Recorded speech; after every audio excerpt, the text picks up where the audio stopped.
মোড়, কিন্তু সেখানে লেখা আছে এখানে আইন ঘুমায়, শাস্তিও আগে ঘটবে না, ওকে লিখে হবে না কোনো জবাবদিহিতা।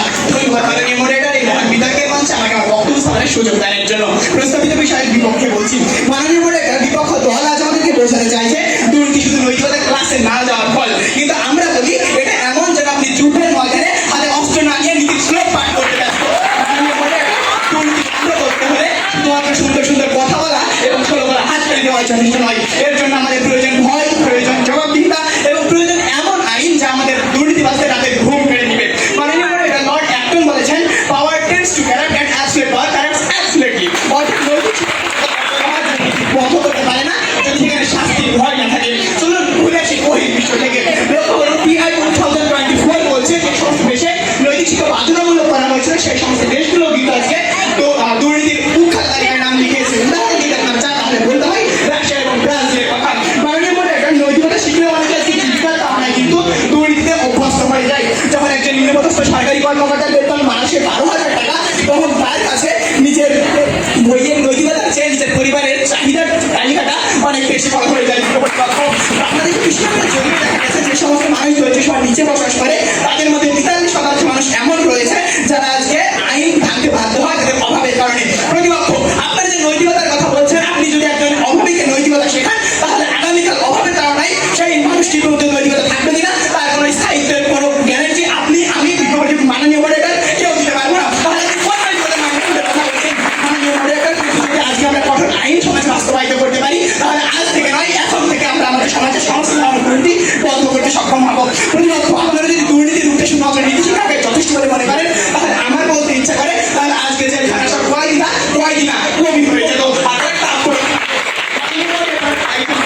অপারেশন থিয়েটারের বাইরে নিজের মুমূর্ষু সন্তান নিয়ে দাঁড়িয়ে অপারেশন থিয়েটারের সিট ফাঁকা, কিন্তু তিনি ডাক্তার বলছেন যে 10,000 টাকা দিলে তবেই আপনি সিট পাবেন। মাননীয় মডারেটর, একজন ডাক্তারের সারা জীবনের নৈতিকতা যখন মাত্র 10,000 টাকার বিনিময়ে মুমূর্ষু সন্তানের জন্য গলাটা মুরগির মতো ছটফট করে একজন মায়ের কাছে বিক্রি হয়ে যায়, তখন আমার বিজ্ঞপ্তিপক্ষের নৈতিকতার মানদণ্ড কোথায় গিয়ে বলতে হয়?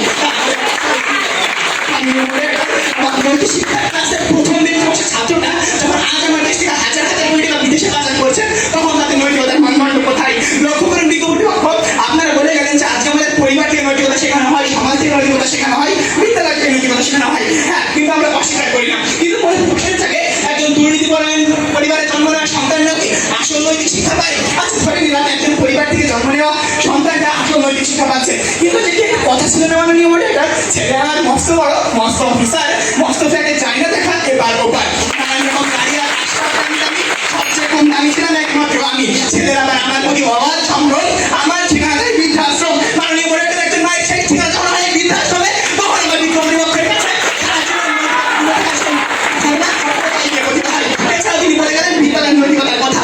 তাহলে যদি আমরা উল্লেখ করি লক্ষ্য করি মাননীয় মডারেটর, এইটা আমার সমাজের বাস্তব বিদ্যালয়ের চিত্র যেখানে নৈতিকতার পাঠদান করানো হয়, আর এইটা আমার সমাজের বাস্তব চিত্র যেখানে ঘুষের লেনদেন করানো হয়। একজন ঘুষের লেনদেন চিত্র নিমজ্জিত হয়, তখন তাদের নৈতিকতার মানদণ্ড আজ আমার বোধগম্য হয় না। আজকে 95% মানুষ যেখানে ধর্মীয় নৈতিকতা পাচ্ছে, সেখানে আজকে 20টি দুর্নীতিগ্রস্ত দেশের তালিকায় কেন আমার বাংলাদেশ নাম লিখিয়েছে? মাননীয় মডারেটর, আজকে যে সমস্ত শিক্ষার্থীরা বিদ্যালয় থেকে নৈতিকতা শিখছে, কিন্তু পরবর্তী জীবনে তারা দেখতে পাচ্ছে না তাদের বিদ্যালয়ের সেখানে নৈতিকতার সাথে আজ আমার সমাজে কোনো বাস্তবতার মিল নেই, তখন কি তারা দুর্নীতিপরায়ণ হচ্ছে না বিজ্ঞপ্তিপক্ষ?